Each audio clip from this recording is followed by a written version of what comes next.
Commercial real estate has its own language that you need to know and master to have the most amount of returns as fast as possible and to get better deals. These terms make you an expert that you should be. And for $1.6 billion I've done with my team and I've seen these terms time and time again, and these make the biggest difference in your life when investing in commercial real estate. I'm going to break down over 80 plus key vocabularies and terms that you should know moving forward.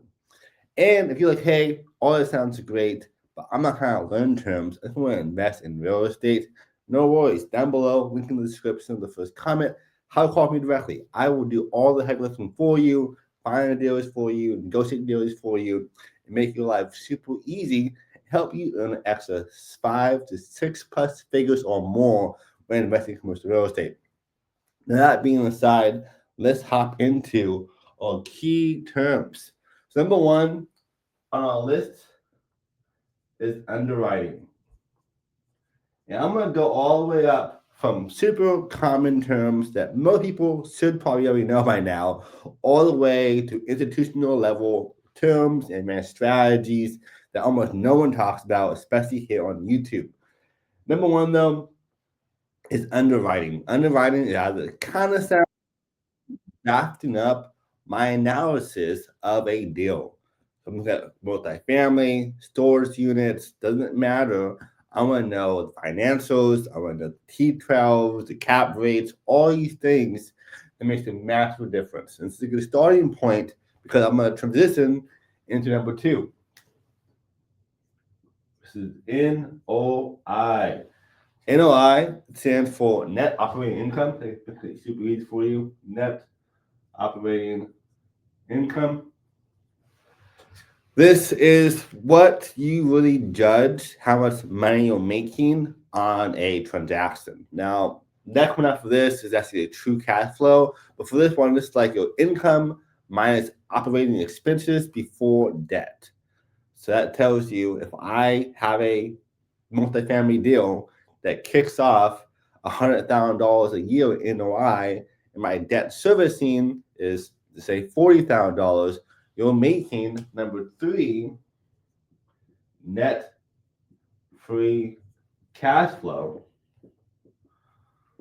$60,000 in that example. So this is number three for us, your net free cash flow. This matters the most to most investors like yourself. How much money are you actually making on this transaction?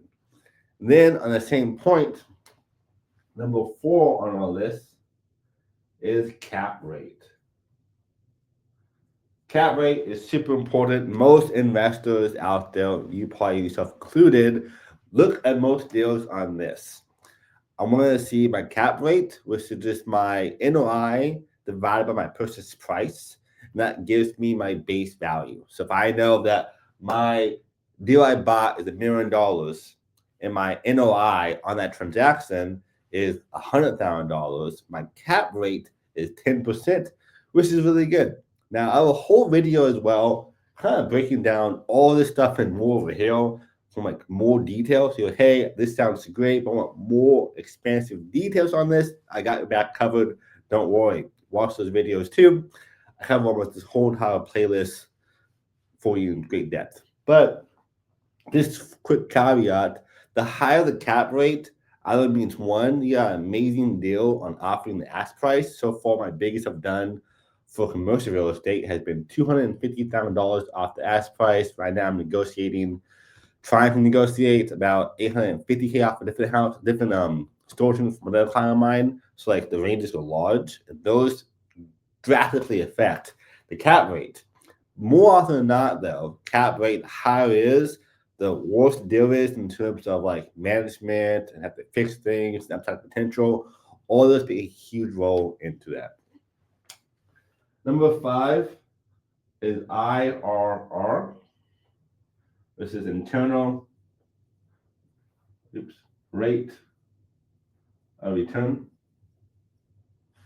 And internal rate of return is how most super savvy investors will kind of gauge what the deal looks like for them. It's going to be your total analyzed returns, factoring in your term and your cash flow and cash reserves, over the long haul. It's over a year basis. So it's like 1 year, 3 years, 5 years, 10 years is about typical, and how you kind of gauge that as well. Again, I have a whole video that breaks down this for you too.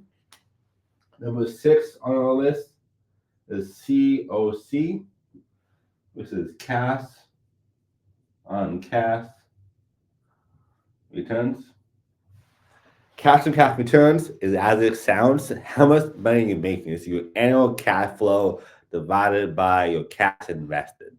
So if I am doing $100,000 invested and my cash flow is 10K, I have a 10% on my cash on cash returns, which is a pretty good gauge. Like 10% is what you want to have. Sub like 6-7% is probably too low. You might even beat inflation at that point. You can get above 15-20%, even amazing for you too. And then number 7 on our list is going to be our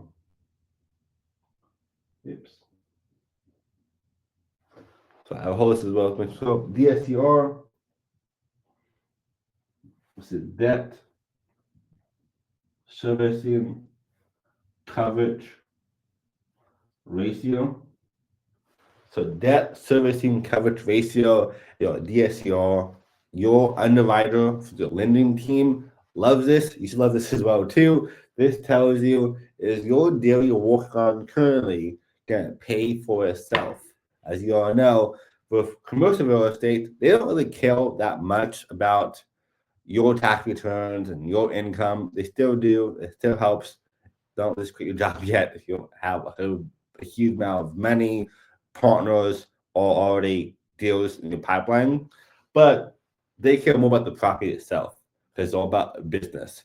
And the way we understand our DSCR is our NOI divided by our annual debt servicing, and this makes lenders happy. So if I know my DSCR is above a 1.25, most lenders will give you money. If you get a 2% or 2 DSCR, even if you have terrible credit, people will loan you money, or you can find lenders or investors to do it for you.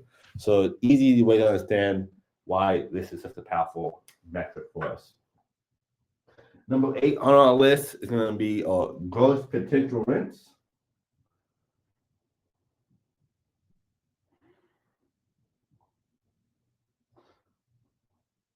So gross potential rents, as it sounds, what is my GPR? It tells me how much can I make potentially on this asset. That can be for multifamily, for storage unit, RV parks, you name it. These make a massive difference for us. This is theoretical. What will we net after 100% occupied, which is almost never going to happen. Always gauge for like 10 to 20%, maybe even 5 to 10% if you're like super world class or high demand areas. It's good for us here. Number 9 on our list is going to be our economic occupancy. And then the one after this is super important as well. But economic occupancy is your true gauge on, is this a good asset or how is it performing today? This tells me that maybe my actual rents collected is, or economic point, and my GDP is divided by this together, and it tells me my true performance in percentages. So I could have number 10, make it easy for you, is our physical occupancy. My physical occupancy could be 100%, but my economic occupancy, after I divide these together, tells me it's actually 20%. Like, I don't care if it's totally occupied if no one's paying us. So economic occupancy tells us what percent of people are actually paying you who actually lease from you, or the eviction needed to happen, or the people who are late on the payments. All these things make a clear picture.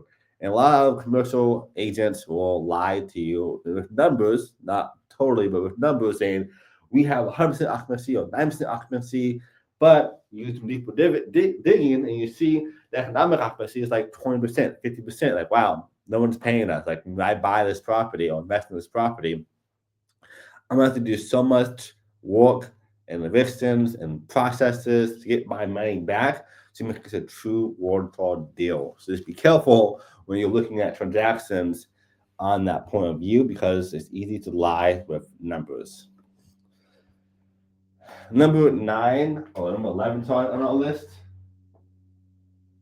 is a T12, T6, and a T1. All this is kind of the same thing. This is going to be all trailing financials of 12 months, 6 months, or 1 month. This is a super important thing to have. You probably already know this. This lets me know what is pretty much the expenses and costs and stuff like that in the past 12 months. It's like a quick overview of all the main things I want to look at to see if this is a good deal or not. I'm going to do my underwriting with a T12, T6, T1. If it is a T6, you can obviously get the number and say it's $100,000, divide that by 6, and that tells me what's going to look like after 2 years, after a whole year, which is $200,000 annualized out. But this is what is super important to know. If it's less than the T12, it normally means it's either a new facility, which is Class A, or it's going to be a place that just got bought or invested in recently, or maybe it was under construction for a little bit, now it's back in order. It could be a lot of different reasons why you don't have a T12, but T12 is more of it makes your life easier and also your lender life easier as well. Number 12 is pro forma.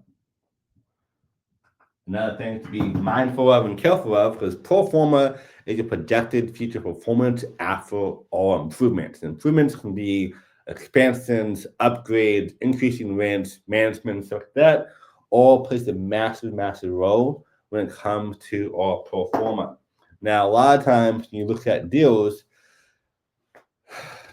investors or agents will have the pro forma metrics be what you're buying. And you should never ever invest on deals that are not already working today. That's the easiest way to always be good in real estate. Seriously, if you do that one little thing, you will outperform 99% of people. Never invest on future projections. Always invest on today. Is this deal good today? Does this make me money today? What is my COC and my IRR today? If you know those numbers, it's really hard to be bad at commercial real estate because you already are banking on an actually working asset. Now, later on, if you're like, I have all this money, I have all these assets, I can take big risks. Well, yeah, sure. If you can find a deal that the pro forma says, if you make this perfect, it's going to go from 100K NOI to 400K NOI, and it's going to cost you $100,000 to do that, maybe it's worth it. But like, there's no your risk tolerance before you kind of dive in to these massive things.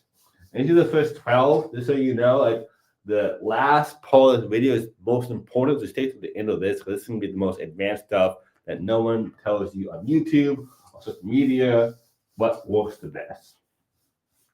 And so far, what do you think of this video? Down below in the comment section, what has been your favorite term so far on this and why? Number 13 on our list is going to be value add. And as it sounds, I'm adding value to an asset. And that works for all classes of commercial real estate. There's 5 main classes, a whole video that breaks down those 5 classes. Not only terms you would use is on here, multifamily, special purposes, kind of odd terms, but most people know those. And a whole video for you too, though. Value add is what it sounds like. I'm finding something I'm going to add value to increase my NOI, my net operating income. And these let me make a bad deal into a good deal. Like right now, I'm buying a deal for my client. It is currently making like $2K a month in net free cash flow. Once he does his value add, it will go from a $2K per month to a $5K per month, maybe more. And it's already working for him today. It's a net free cash flow, $2K per month. And he spent like $600K to do it. So it's a pretty good asset from day one. And afterwards, when he hits that $5K, making $60,000 a year, his cash and cash returns are phenomenal, especially when he has the $120K down. So like you want to find good deals like that or safe today, and later on be even more impactful for you. So I like to invest with my clients to make sure they're always safe. Again, I want to find them good money today and in the future. Number 14, kind of hand in hand with this, is stabilization.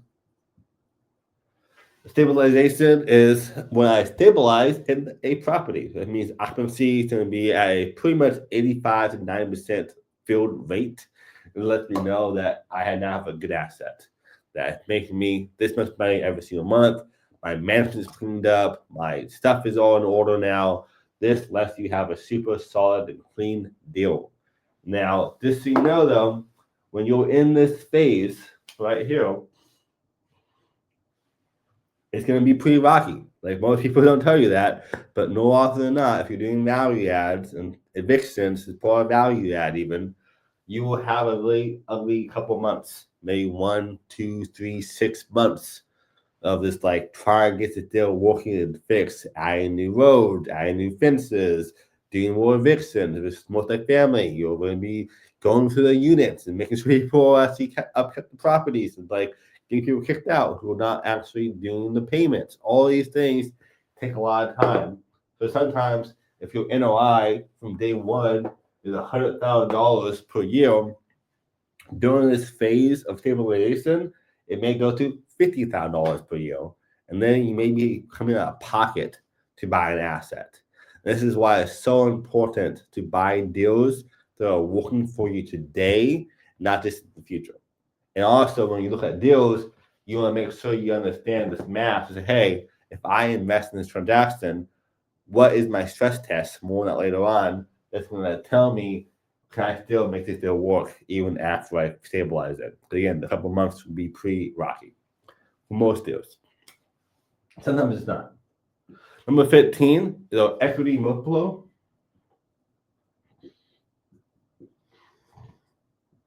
So equity multiple is a thing you do in real estate and businesses. Is where I have my total received divided by my total invested. So total received money divided by my total invested money tells me my multiple. Is it 2x, 3x, 5x? Sometimes that happens, especially if it's like development. That lets me know I have a huge equity multiple. If I buy a property for $100,000 and I invested $100,000 and I made $200,000, I double my money. So that's a good 2x on my equity multiple. And we want to see a lot of times. Most investors normally every 5 years is the goal to double your money. Sometimes faster if you're super aggressive. But those are the big things. Now, section 2 of this whole strategy will be more about lenders, and appraisals, and loan vocabulary. This is what the pros are using every single day. We have good transactions. So number 16 on our list is LTC, which is loan to cost.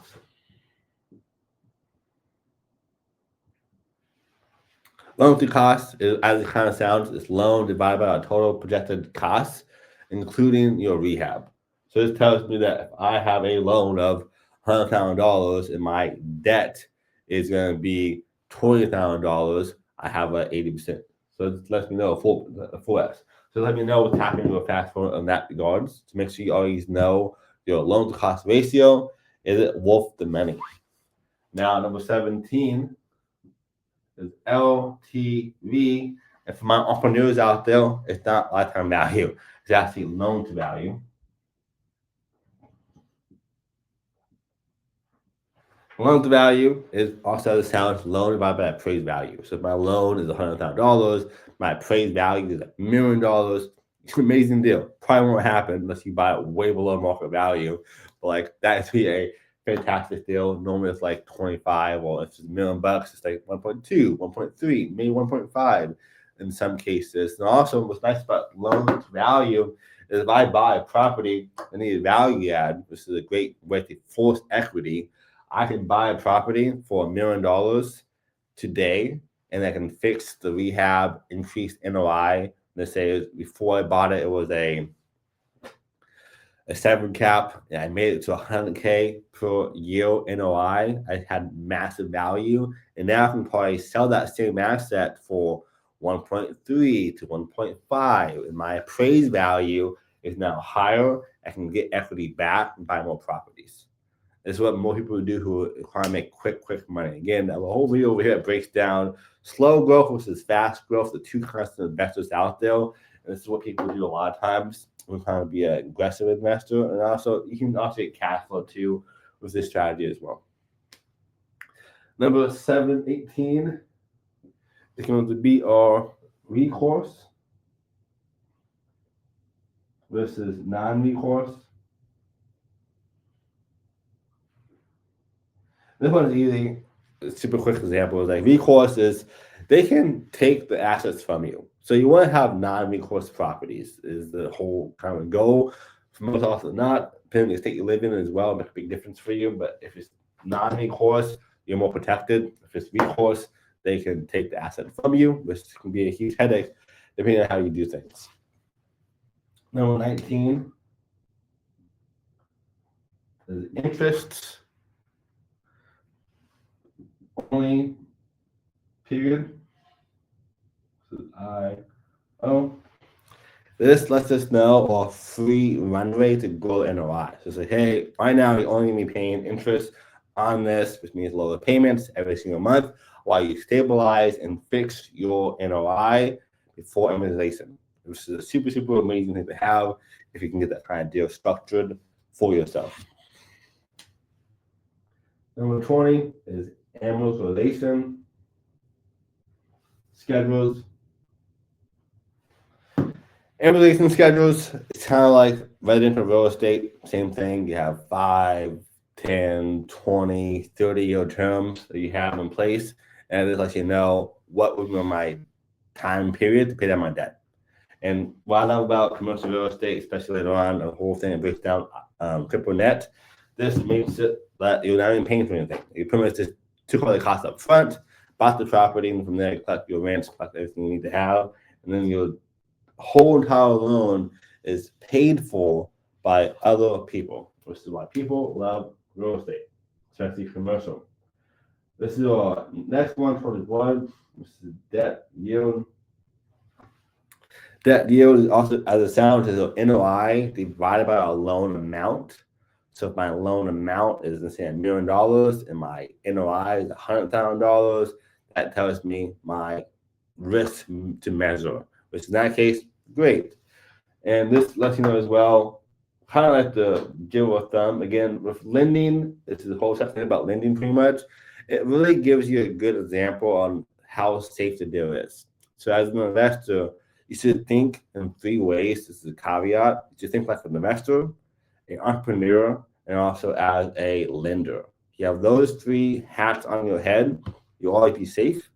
And also as a broker, so there's 4 hats. So for me, I think all 4 different categories for my clients and for you as well. And let me know this debt can be good, safe, and to help them have good returns. 22 is a bridge loan.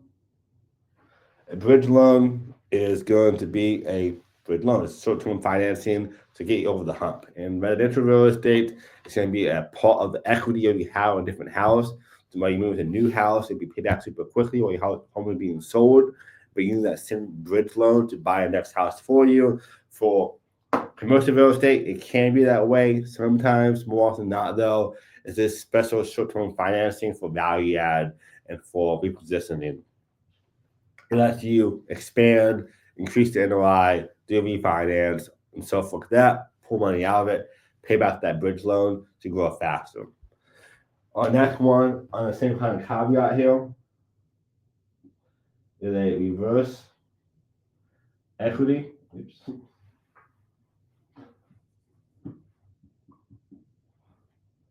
This one is super uncommon. No one knows about it. I've been doing real estate for many, many years now, and I've only seen this actually recently. Reverse equity is when you get working capital, kind of gray, on your transactions. So if you're buying a deal, you can have a deal that is $100,000 down, 10% SBA loan on a commercial asset. They can then say, hey, I'm going to give you $100,000 more. It's being a extra bonus added to your loan value. So you have a rate for that. You're paying back every single month. But then they will give you $100,000 back to you in 2 to 3 days after it closes as reverse equity, as it also classified as a working capital. This lets you build more things, weather the storm of the stabilization, and or buy more properties. So I know people that are doing 400 transactions in 5 years, like bought 400 deals in 5 years, all thanks to U.S. equity. And my lender I work with does this in a above the board way. It's legal. It helps you protect your assets. You want more help on that, again, down below. Link in the description. Call me directly. I can walk you through all the steps and you set up to get the most amount of money and bang for your buck when investing in commercial real estate. And then number 24 on this list here is permanent debt. Normally known as this perm. This is a long, stable financing term. This is your permanent debt. So this is going to be our next big section here that most people need to know. And including if you need extra help with anything like that, down below, link in the description. Call me directly. Happy to help you get the best deal. Obviously, no obligations or strings attached, but I want to add more value to you. Next on the list, I think we're on 25, I believe, 26, we're going to. This is going to be all about operational and management terms. This is kind of like insider's language here. So, big one on the list is loss to lease. Loss to lease is what it sounds like, the difference between your market rents and your actual rents. So if my loss to lease is $100,000 and I'm making $200,000, half the people there are not paying you. It's a big, big difference. So you want to make sure you know your loss to lease metrics. Number 26 is bad debt. Now, with bad debt, I'm not saying you're buying a car or Gucci bags or that kind of stuff. In this kind of case, bad debt also still applies in real estate. That can be on buying an asset that has uncollectible rent, because that uncollectible rent is bad debt now. I took on debt to buy the asset that our rent is not being paid for. So that part of the deal is technically bad debt. Number 27 is going to be concessions. Concessions is one of my favorite tools to use in commercial real estate. It lets us get discounts to either fill units, to get more cash back in our pockets. And in this kind of market right now, being a buyer's market, it is a great thing to negotiate for. I do this all the time for all my transactions, and there's a limit you can do for concessions as well. Your limit will tell you how much you can have concessions based on the value of the property. If it's a $10 million property, you can't ask off for $5 million or $1 million off your loan, but you can ask off a pretty big sizable amount. Typically 3 to 6, 7% is kind of the range you have there. So if it's $10 million, you can probably ask off for $500,000 and a concession.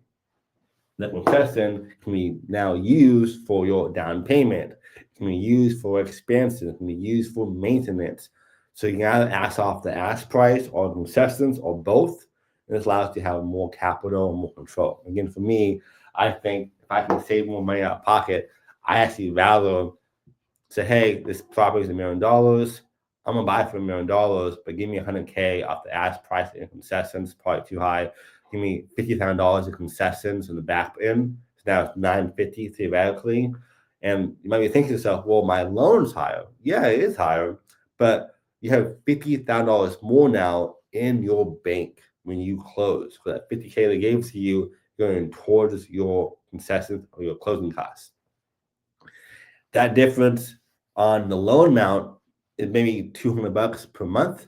So in a whole year, let's say it's $25,000, it would take you 2 whole years for that to be the same difference still. So like to me, you're getting 2 years up front of that $50K you have now. So either buy more properties, to have more money in a bank, to stabilize the deal. Concessions, I think, are an amazing, amazing tool that not enough people use or even know about. Number 28 is CAM. I will read about this as well. Oops. CAM, which is going to be our common area maintenance. Common area maintenance, this is used in triple net. More on it pretty soon. That's next one on our list. Triple net, this is a free path to tenants. So this tells us that people who have an office space I'm leasing out to somebody, they are in charge of the office, the main areas, the sidewalk, the street. And what's nice is they want to maintain this because it is their asset. And we probably think to yourself, why would they ever agree to this? Well, because it's really easy for commercial investors to forget about their properties. They're buying a lot of deals and like, oh yeah, I don't even live in Nevada. I live in Austin, Texas, like I do. I don't even know that the house, the front yard is breaking, the sidewalk is falling apart. So they had it placed in there that the tenants are now in charge of that instead and maintaining it for you. Number 29 is in, which is triple net, which is one of my favorite terms in commercial real estate. That is when they are paying your taxes, your insurance, your maintenance, and your rent. 4 ways of payments, triple net, because obviously rent is always included, so they don't count that as part of the thing. But I think it's more like quadruple net, but you get my point. Triple net's great. Again, they pay for everything for you. So like if it's mostly like office spaces, industrial spaces sometimes as well, it's going to be your triple net.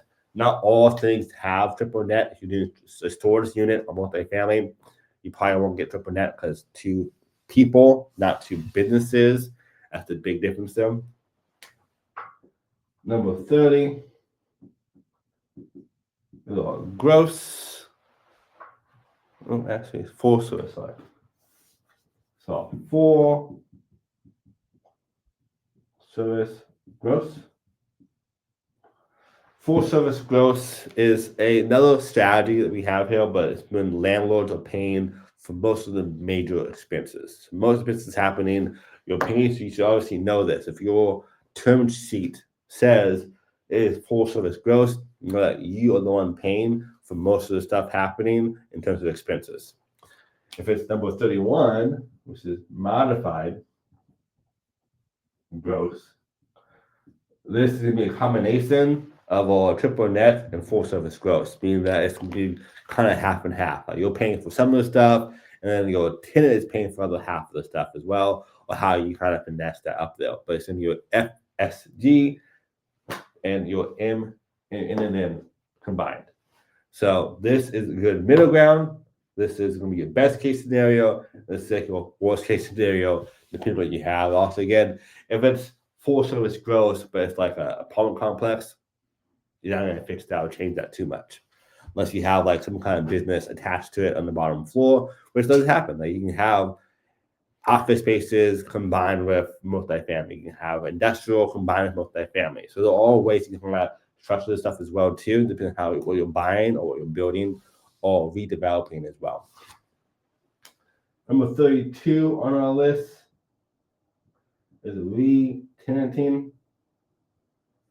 Re-tenanting, it also kind of has a sound. This is when I'm replacing low-performing tenants with new and improved, happy, better tenants.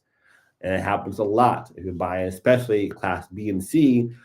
A lot of time is going to be spent on re-tenanting properties. So if you're buying a high cap rate, same applies. Again, high cap rate normally means that it's bad management, operational things happening. So I gotta kick out the old people, increase rents, find better people who's going to pay you, and those kind of systems. Number 33 on our list is going to be our lease up. Lease up is when after your thing is totally being empty, this is going to be your redevelopment, your renovations, like that. I'm releasing up again. So like when you're from buying a Class A, a lot of times I'm buying a property that you want to lease up to it. Well, they're doing it for you beforehand as well. That can be part of the clause, harder to get. Hey, I'll buy this asset, but I want it to be leased up first. So I'm going to give you 12 months to do so, and we'll close in a year. Not super common, but I've seen it happen before. So it is a strategy you can use for negotiations. I want it to be leased up first. Again, it's filling empty units after renovations and redevelopment that are already empty. Almost halfway down the list. Hope this is helpful for you so far. If this is helpful for you so far, make sure you smash that like button, tag your friends, here's the show, Who do you know that will love this kind of content? Of course, I'm in Austin, Texas. This applies to all things Austin, Texas commercial real estate, but anywhere for that matter across America and also overseas, depending on, and can help you in all 50 states. This is 39, I believe. My list is match up. I'm adding more stuff to it as we go. Deal structuring the acquisition terms. This is super, super important. So our first one is PSA. PSA is going to be our purchase and sales agreement.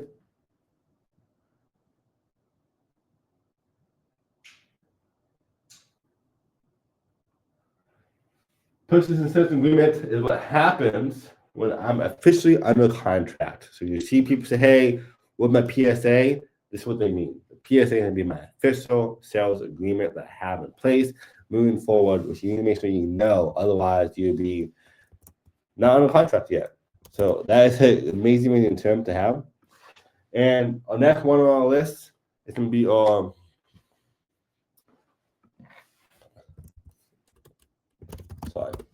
it's going to be our LOI, which is letter of intent. Letter of intent is the first step when it comes to doing your PSA. They say, hey, this deal looks great, but I want to say I'm going to buy it for you.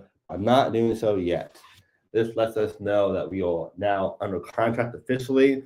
A lot of times in commercial real estate, people won't give you your financials, your T12s, those kind of strategies without having an LOI in place first. Now, obviously, I think it's silly because like my LOI is like I'm buying this property because it is a $1 million a year NOI, and I look at the financials, it's actually making $200K per year NOI.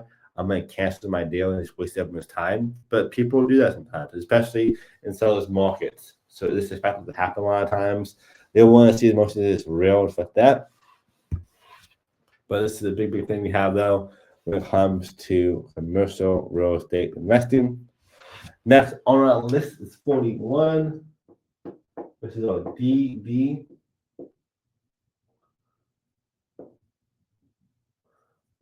Due diligence. Due diligence is as it sounds. It's kind of like my inspection period or my option period in residential real estate, but instead it's going to be used for commercial real estate.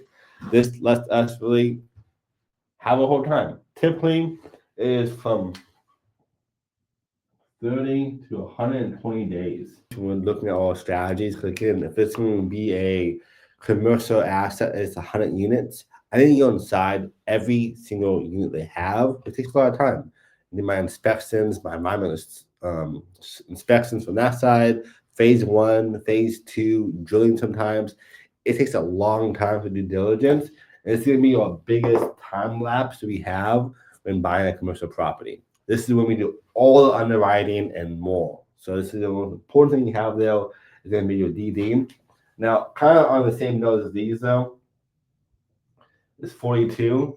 We also have our APA. APA is our asset purchase agreement.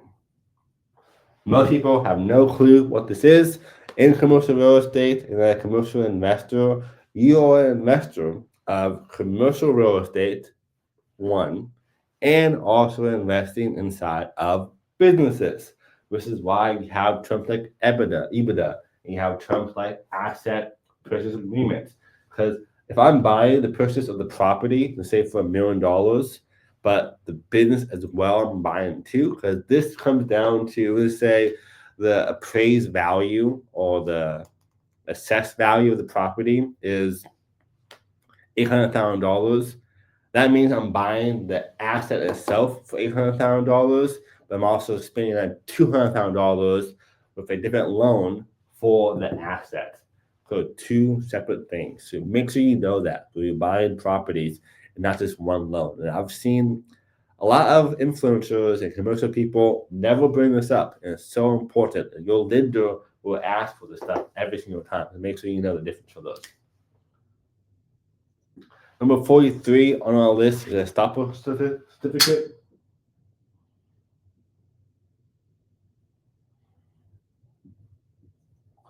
Estoppel certificate, this is going to let you know that your people are being confirmed at lease terms. So this is your use for multifamily, retail, storage units. It's confirmation that your tenants are paying for it, and you get confirmed lease terms on that. So really important as part of the DD, you always have this in place. They give this to me in 7 days and 2 weeks, and know before too far in or due diligence and waste too much time and money on that side. 44 is rent roll. Rent roll is when I'm looking at the rents. I want to see all the rents. I want to see a snapshot of the tenants, the rents, the deposit, all of that. Are they paying? Are they not paying? What are the lease terms? Again, part of rent rolls. The bonus things to ask for too, like the lease. I want to know the lease terms. I want the lease agreement. A lot of times people will say, "Here's my rent roll," and then I look at the lease terms and the agreements. It's like this guy is paying $100, but on here it says $50. Which one is it? So I want to know exactly what's happening. So rent roll is a part of things to have. You want to see the lease terms as well. So lease terms, lease agreements. I'm gonna both of them. So again, with my team, we do a lot of underwriting for you. We do all this heavy lifting for you, make sure it can be a good investment. And I want to know exactly what you're investing into, make sure it's safe. Number 45 is syndication. We're about halfway done on the list so far. Syndication is when you are raising money and crowdfunding money from other investors to buy into CRE, which is commercial real estate. So I'm buying it together. I have a friend named Bruce Peterson. He made the book, Syndication is a B. Oh, back to the word. I can find it quickly. So this is Syndication is a B by Bruce Peterson, the Palmer guy. He's really great and knowledgeable, and he talks a lot about syndication with his whole business model. This is the easy way to get into commercial real estate with no money. So you're like brand new, like, hey, I have no money, but have hustle and drive. I can find stuff. I can work with people like me to help you find more deals as well. Syndication is a good strategy to go to. It just takes a lot of connections and finding investors. Which goes into our next one, 46. This is GP and LP. GP is all general partnerships and all managers, or LP is all limited partners. These people are limited partnerships or silent investors. So they say, hey, I have money, here you go. And the GP are the people who are out there finding the deals, managing the deals, and doing that side of the aspect. And GP obviously can make more money depending on how you structure it, but so can LP. All kind of depends on the structure, the work amount is too. Number 47 on our list is promote. Promote and carried lease interest.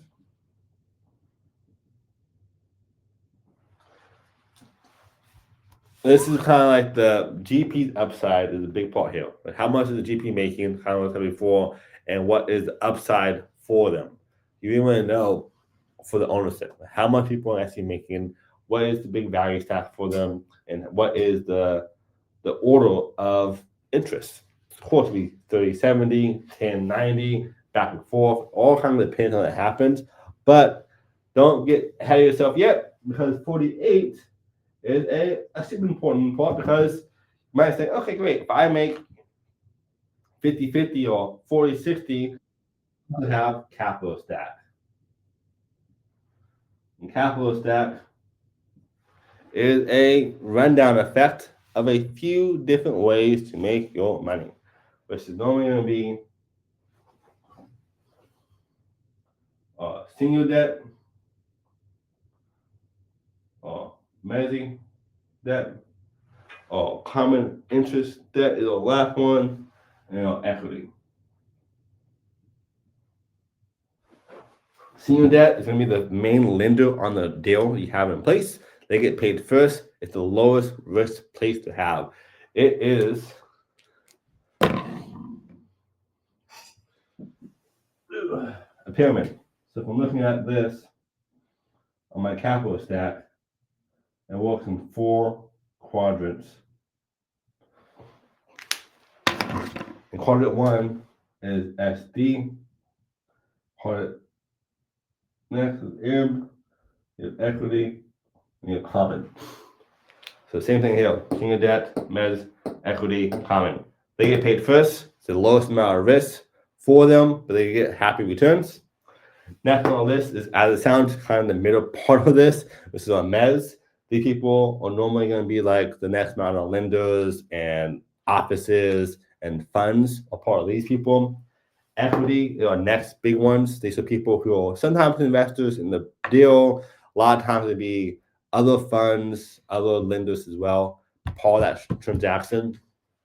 And the last one is a common equity. And these are the people who are normally the investors, some funds, families, and like other people involved in the transactions. So you have your capital stack. We're actually meeting is going to be this. This is all part of this whole process of syndications, GP, LPs, investors, which I won't break down investors for you because you already know that one. 49 on our list, wrap up this section here, is preferred returns. Preferred returns, it also has the sound, is the LP gets X% before the GP profit splits. So a lot of times when we're doing this, I will say more often than not, the LP normally makes more money because they take the biggest risk. Like they don't want putting down the money for the transaction. And you know, the limited partner, so it sounds smaller than the general partner. More often than not, general partners are getting paid like percentages and inside of management fees and small payouts because they're not taking out as much risk depending on skill level. And they say like this person here had done $1 billion in transactions, but doesn't want to use it on money. He might make more because he's the one actually making them happen and controlling everything. So again, it's not always the case. It really depends a lot of times on like what is the biggest value stack. So the value stack and capital stack. In this case, the biggest value stack on that person that understands how you can break down your capital stack. And we're almost there, making good progress. Down below, what of these terms so far has now blown you away the most? Let me know in the comment section what term have you never heard before, and you're like, wow, I want to do more of this. And section 5 on our list, number 50, is going to be our development and construction terms. This is kind of more advanced strategies from those people out there. I think it's super, super important to know. Number 1 is entitlement. Now, I have a whole video as well that I broke down up above that talks about how the 10 ways of value add in commercial real estate. And one of those ways is entitlement.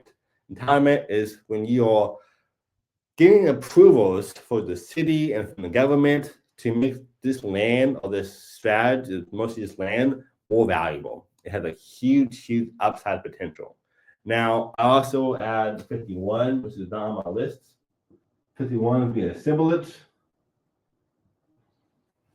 Assemblage is actually another step that we have when it comes down to doing our entitlements. More often than not, somebody will come buy land. It's like 3, 4, 5 different like plots of land, make one massive parcel, term for you. And actually, I'm going to add up for you. 52. Master parcel. And when I do assemblage, I've lived from buying not that good of land into great, more useful land. And that person or the same person sometimes will come in and do entitlements on this master parcel or available parcel. And by doing that, it can make it more valuable and usable for other people. So this is a huge thing to know about. Number 53 on our list is going to be our FAR.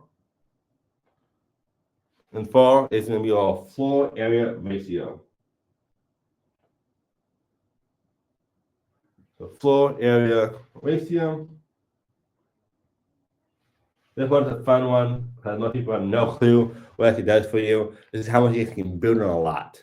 So a lot of times you can buy a lot and say, okay, I have 10 acres. Well, you might only use 9 acres of it. Like what part of it needs to be used for it. So make sure you know your FAR ratios. Obviously, it comes down to a lot of your team doing this for you. Number 54, there go, setbacks. Setbacks let you know how far can I build on something that is away from the property lines. So a lot of times, especially in like major cities, I can't build my building right on this property line. Maybe it's like on the sidewalk or on the street. It's just too close. So you want to know what your setbacks, what's your FAR, all those things makes a massive difference. Number 55 is zoning. Zoning classifications, I guess, you can go deeper on this one, but classifications. This lets you know what can I do in this property. And there's easy map you can use online, totally for free, that they have accessible. It shows you, oh, this is a commercial zone, this is the M4, this is the M1, is it multifamily, is it single family? Can I add ADUs to it? Can I use it for non-restricted? Like your deed as well would tell you too what this looks like. Say it's number 56, so you guys can add the deed. Testing restriction deeds. A lot of times as well, like some deals, to make sure you do a lot of digging, I can see this as well, can be grandfathered in. So I do right now, I'm selling up north a little bit that they have almost no restrictions from the property, and the city's buying a part of the land for the highway. But they're going to give them a grandfather deed, but it'd be X amount of acreage to keep that same restriction we have currently. But thankfully, with this structure there being grandfathered, they still have that. So sometimes you find deals that are actually saying that it's not the same classification because the city didn't realize it. It's like overlooked. When you dig deeper, it could still be a good asset for you. 57 on our list is going to be our variance. Variance and rezoning. I think the people who make the most amount of money in commercial real estate, that's you talking about, are the ones that are most creative. Commercial real estate is all about creativity. If I can find, let's say, an apartment building that is used right now for student housing, or it's used right now for apartments, I can then change it from a apartment building to a condo building. And right there, I can increase the value by a lot. But I can sell each single place separately to itself, so as apartments. And that is a different kind of rezoning of it for you too. So that lets you make more money. Or if it's a office space, how can I rezone this office space right now that's not being used? Because currently in Austin, Texas, there is a 30 to 40% drop in office spaces today. So like if you're creative enough, you can find ways to buy these underused office spaces at a massive discount, which like it's smart to do, and then change that into a workable asset for yourself. It takes time and not always going to be in there, but of course when you're doing your LOI, doing your PSA, that can be part of the clause. Like if I can get approval for this new rezoning, I will buy it. If I can't get approval for this rezoning, I won't buy it. It will cost you money, but it's no, that is an opportunity for you. 58, speaking of money, is soft costs. Soft costs is all minor costs. This is architecture, permitting, engineering, minor fees, all these things there are soft costs. They're not, they can be big. It's not that they're not big. There's like stuff that has to happen, permitting has to happen, but like nothing massive. Whereas hard costs, next on our list, all the big ones. These are the ones that makes the biggest difference. This is all construction materials, labor, hard costs that has to do today to fix this thing, depending on what you're doing. If it's like development properties, that is a big, big one there. Number 60, this is all lopsided. Number 60 is contingency budget.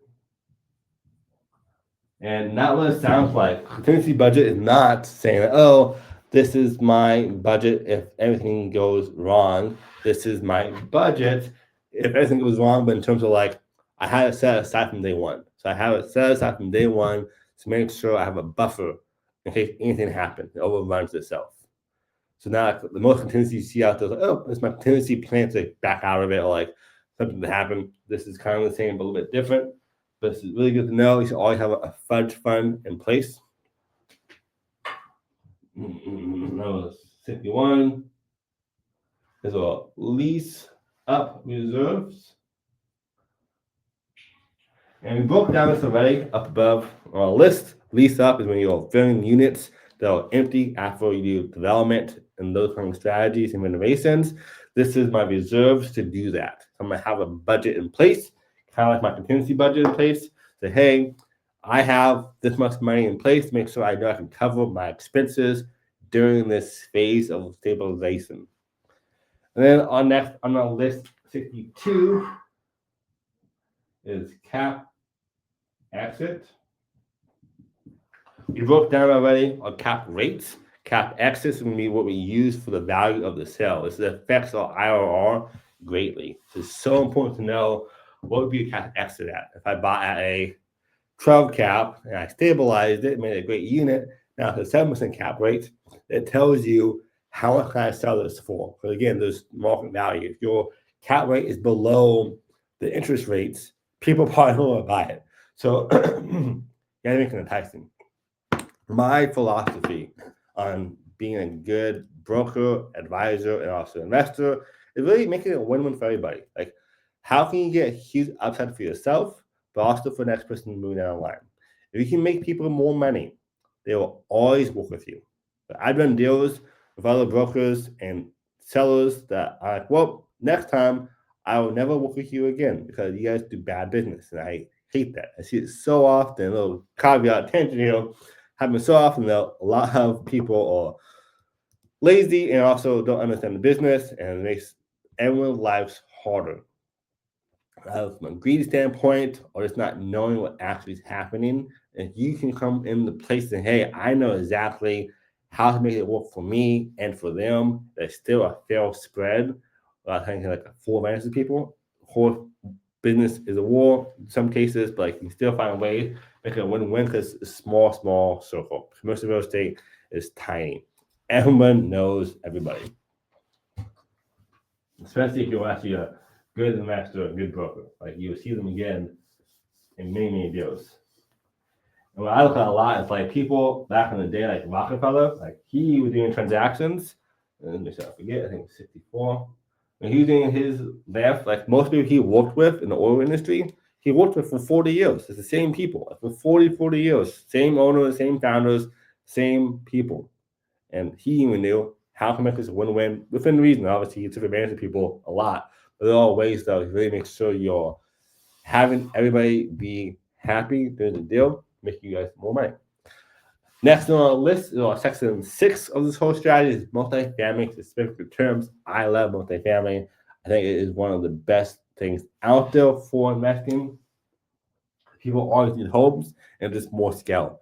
And most billionaires are doing their whole strategies through multifamily, special purposes, and like industrial a lot of times too.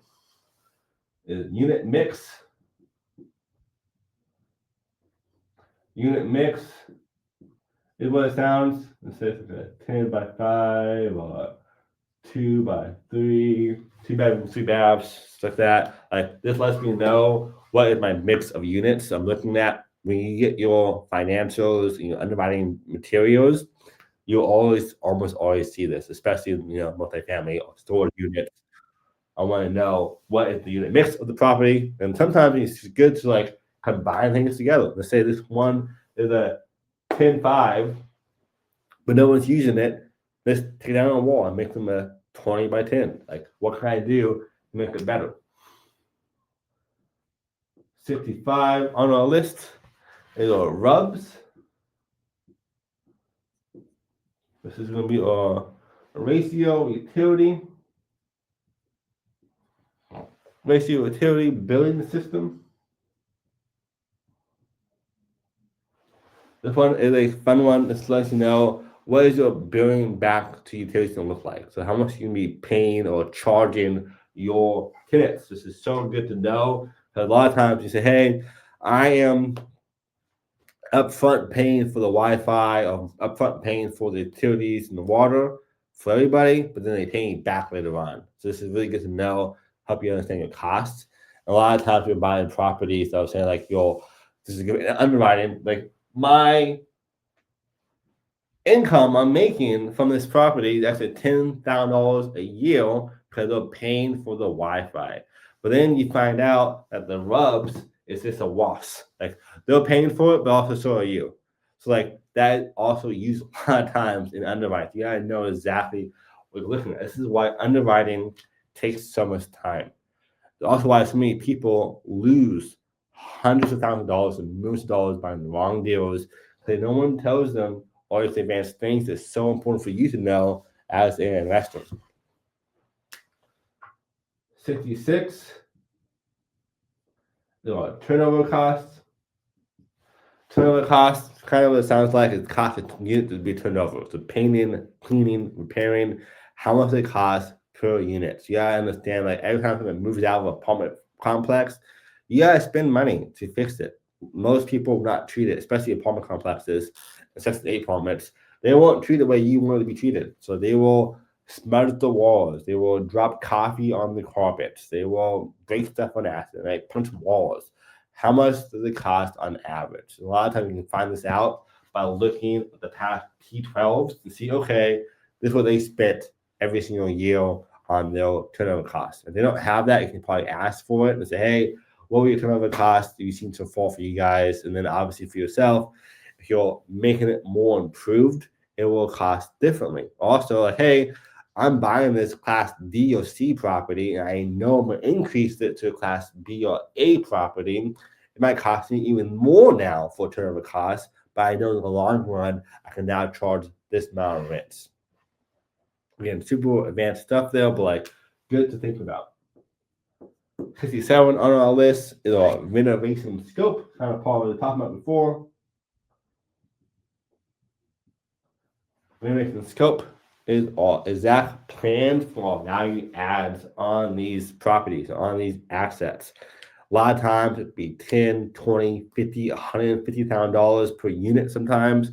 This how that part of the cost. If it is a 100-unit building and you guys fix 10 things, each 10 things costs you $50K, that's $500,000 you can come up with now to then increase that property. Of course, like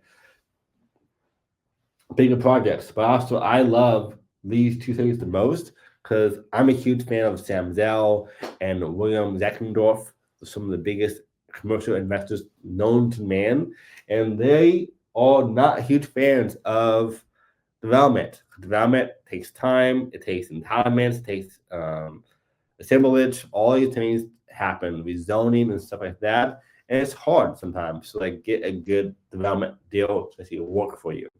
Whereas you can buy underperforming assets, underperforming complexes. Okay, great. I'm gonna make a non-working asset work better. And it's way more affordable, it's way easier to do, it's already there, there's no big structural thing happening. I think a lot of times it's much easier to have huge bang in your bucks when you're doing this kind of strategy instead. 68. Of course, caveat, you make more money obviously with development than you do with redevelopment, but like it's that one time over the long horizon. You can see by them, they made billions. It can have massive things. Effective rent. Effective rent is also what it sounds like. What is my after concessions and prompts on the rent? Like how much can I actually make on this rent after doing it? So another one I'll add here, which I think the CMA, because comparable market analysis. So all I do compare market analysis is just let me know what is the going rate for this property, for the square foot price, and for the rent. I'm going to do a CMA in multifamily, especially on how much can I charge for rent after I increase the value of this property. This lets me know, cool, right now they charge $1,000 a door, but if I do this slight fix or I do some better management or better like operationals, I can now charge $1,500 a month. That is a huge NOI lift. If you have 100 units, you just increase it by $500 per unit. Wow, that's amazing. So you can see how powerful this works for you though in that kind of scale. And about 70 on all this. is delinquencies. Delinquencies also access salaries to people who are not paying you your rent. And this is late or missed payments. So sometimes it's late, but still delinquent. Sometimes it's missed payments altogether. And every single state's different. So I won't break down the laws here in Texas. Obviously, there are strategy I do every 14 days notice. And then after the 14-day notice, there's another notice you got to do before you can evict them or get your payments back. If it's a commercial storage unit, you have double locking. You can do that for like 1 day, 2 days after not paying you. So there are lots of strategies you can use for delinquencies, but you want to know what that looks like for you before you buy an asset. This is all the major terms in multifamily. Obviously, I've touched on some stuff too, though, already. The office multifamily. All right, next on our list on 71, we're almost done. So if you're still here, you are a champ. You'll be a massive investor if you're not already, because you're here still. I think focus is one of the best skills. Also, having that thirst for knowledge is the best skill as well. The massive wealth being created. But 71 is more storage, industrial, retail, office terms. This is more like our niche spaces here. And 71 on our list is our climate control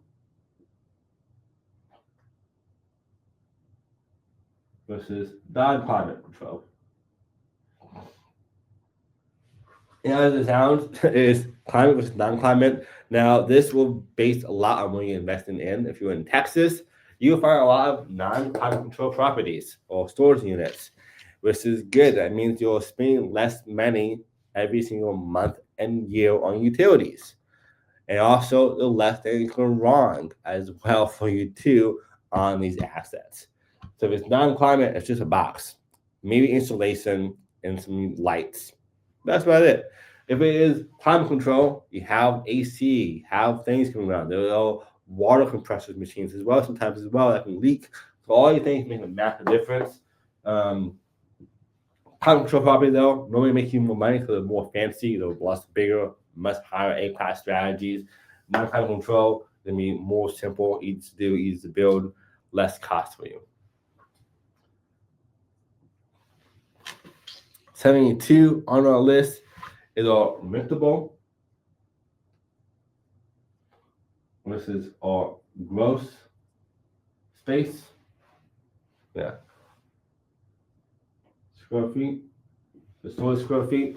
So if you have, let's say, 10,000 gross square feet on your place, but let's say 1,000 of them are not usable because they're broken or because it's not actual a unit there, I have this much rentable. Let me know how much you can make on your deal. So you want to know that factor for yourself. 73, this is more about offices. This is going to be your anchor tenant.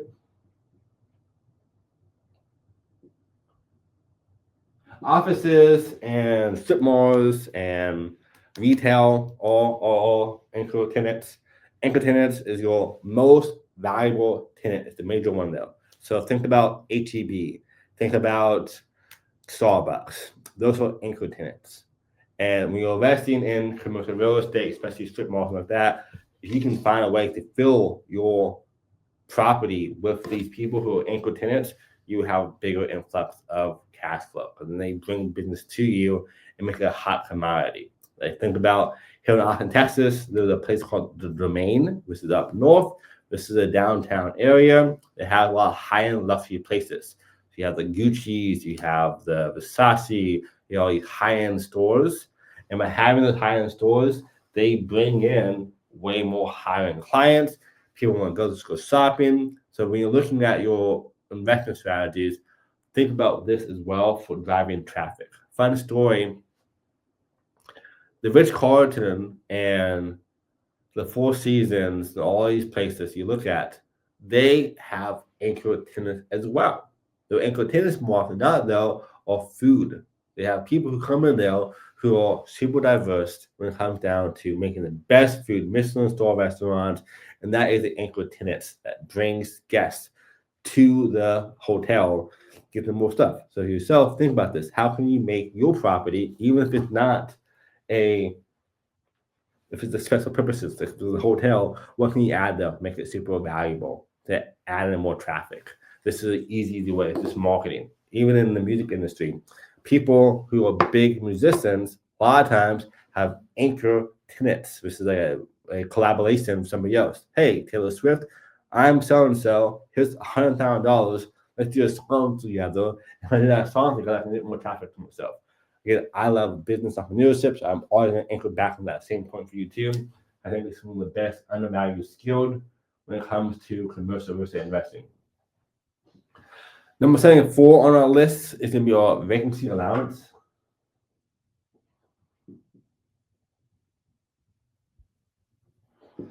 Vacancy allowance is going to be exactly what it sounds like, is my use case for underwriting. How much can I have on my vacancy? Is it 10%? Is it 20%? What is that discrepancy there? Let me know, is this going to be a safe investment for ourselves? What number can we not fall below? Make sure we know that we are going to be making money on this deal. 75 is TI, not T1, so not a trend one. This would be our tenant improvement.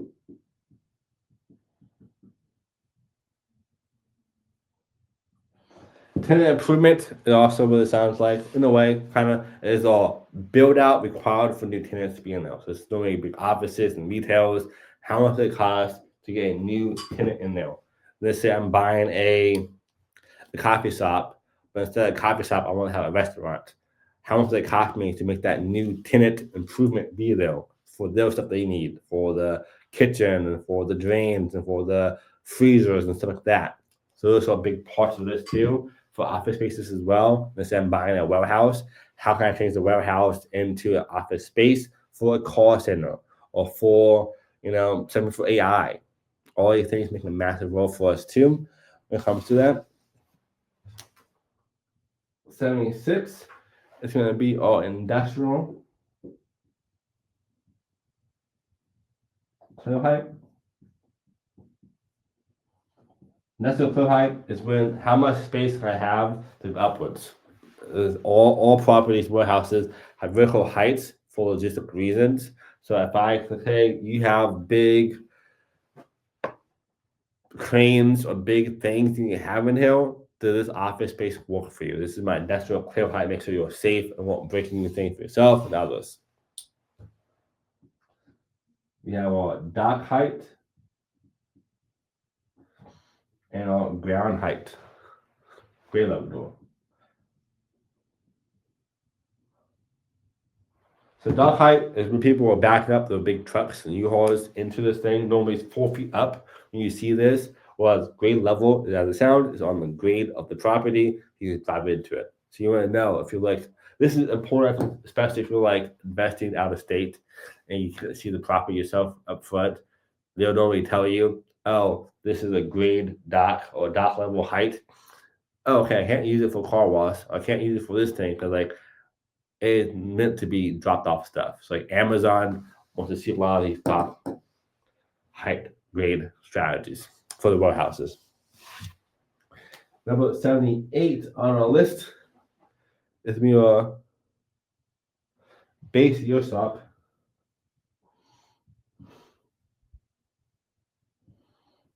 This is when you, the owner and the investor, are paying for increases every single year. This is the base year when they increase it for it. So you're not paying it, but they're paying it for you every single year moving forward. Just say, hey, right now I'm charging you $10K a month.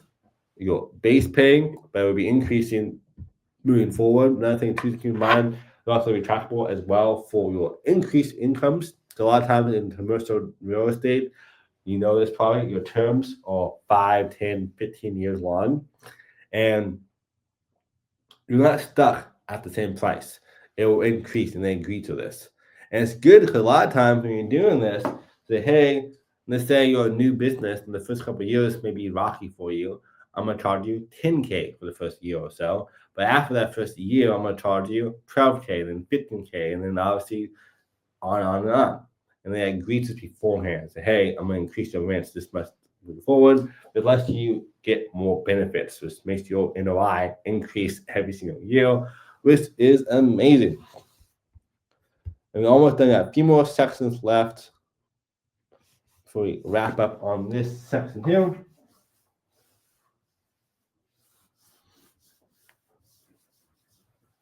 And this is helpful for you guys. Make sure you like, smash that button down below, give some love. Now I'm going to break down on industrial level and institutional terms. These are the most powerful terms that people don't normally use. 79 on our list. It's going to be your yield to cost. This is how much am I yield on my cost. Like, this is my stabilized NOI divided by my total cost. Tells me how much I'm going to yield for it. So my NOI is 100K. My total cost is 200K. I have 100K now. So it's 2. This is great. So you want to make sure you know your yield to cost on that one. Spread, number 80. Is what is my difference from what I'm spending to what I'm going to make my yield to cost on my market cap rate. That's my spread.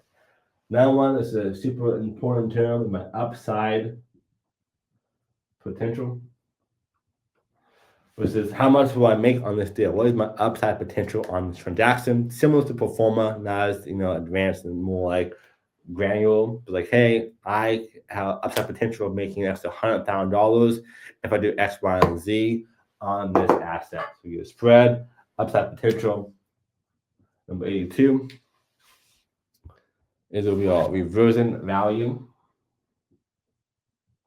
And you can probably imagine I have a huge list down below because I would definitely forget to mention some of these stuff because there's so much to talk about. It is its own language completely, but reversion cost is a projected sell price at exit.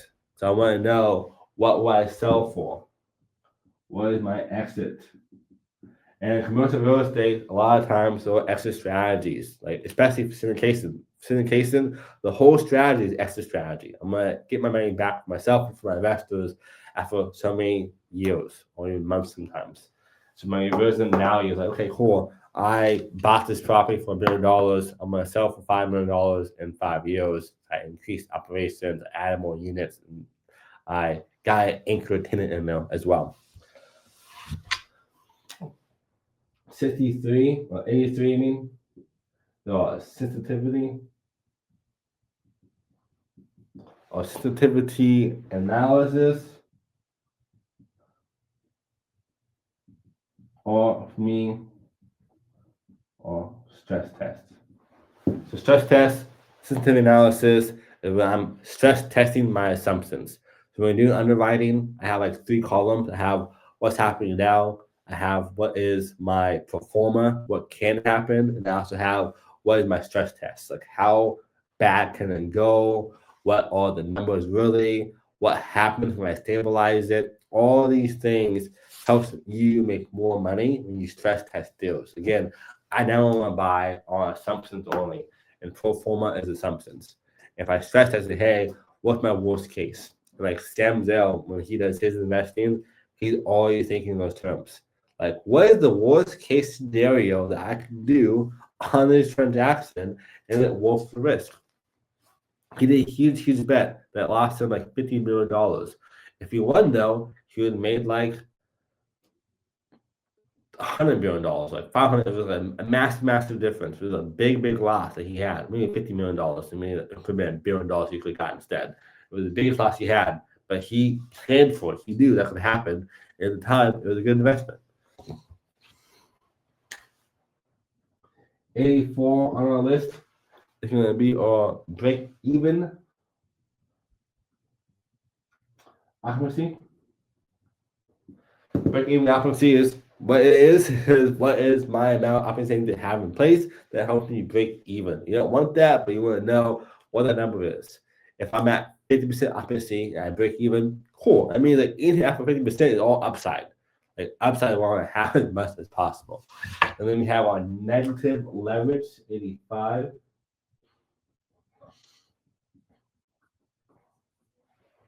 Negative leverage is what is my interest rate and my cap rate.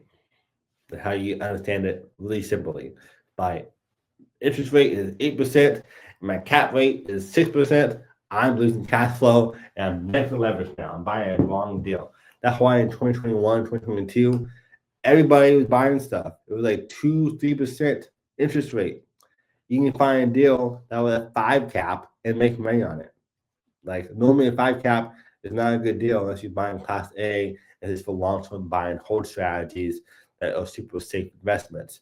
But more often than not, you're gonna have high cap rates, especially in this market with 6%, 5%, 7%. Like if my cap rate is less than 7, like, well, is it really a good deal for me? I'm gonna be losing money almost every single year, depending on the NOI, operations, expenses, things like that too. But those are a huge part of this. 86 is a 1031 exchange. So I can write the whole thing for you. 1031 exchange is when you're using your money from one sale of a transaction into a new transaction that is like it, but it's going to be for no capital gains tax. People love it. It's great, and it works really easy. You can really, for those who are like, hey, I want to do commercial real estate. It sounds amazing. It has better clients, better tenants, makes more money. But all I have right now are single family home investments. No worries. It is used as a asset for income. So it's not a personal use home. Meaning you can do a 1031 exchange into it like property. So you say, hey, I'm gonna sell my 3-4 home. I'm gonna buy a 4-unit or a 10-unit place instead with that money by multifamily. Because like property, it's used for tenants and used for leases. People don't really tell you that. Really good to know though. So you want to know that same thing for yourself. Okay, cool. I can now use my old home to buy more properties. 87 is boot. This is 1031 as well. This is my leftover proceeds after I have my 1031 exchange to new assets. A lot of times when you buy something, it won't always be all used up. So if you get really lucky, okay, my house is $1 million. I bought something else that was a $5 million asset because net proceeds into it. Like, cool, I'm now totally break even. I have no taxable income.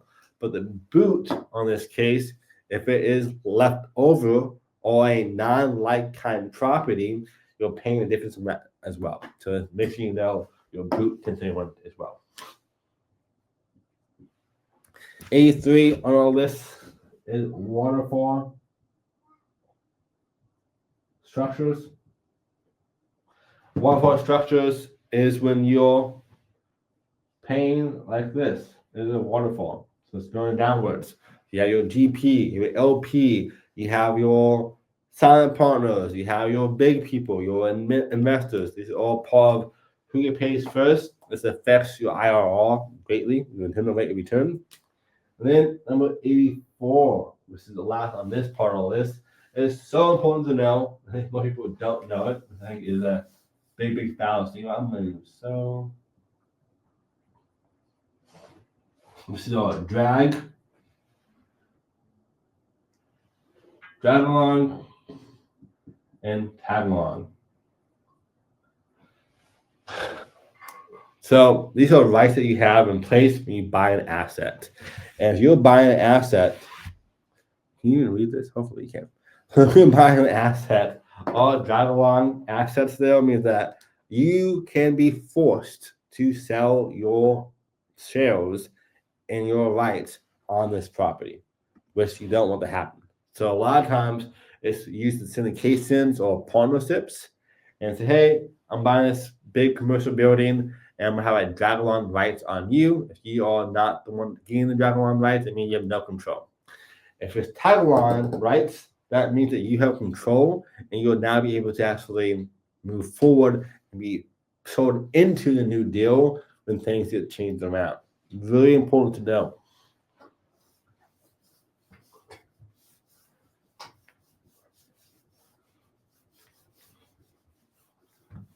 So don't let that fool you. And now we're finally on our last section. For those who stay here, you're the true MVPs. Smack that like button, tag your friend. More help and support. All things commercial real estate again down below. Link in the description and call me directly. I help you understand your best goals and save you more money and help you make more money as well when you're buying our next assets. Number 90, I believe, or give or take 90, probably off a little bit. emerging tech automations. This is pretty much all a term for modern CRE. This is smart locks. Smart locks plus asset control. This is going to be mostly for anything that's storage units related, or even RV parks as well. Sometimes not as much. It's like, hey, I have smart locks and everything. I have access control. Some multifamily can be used for this, not as much though, mostly storage units. This is when you have more automations. Number 7091, I believe, or 80 probably by now, who knows? It's going to be dynamic pricing.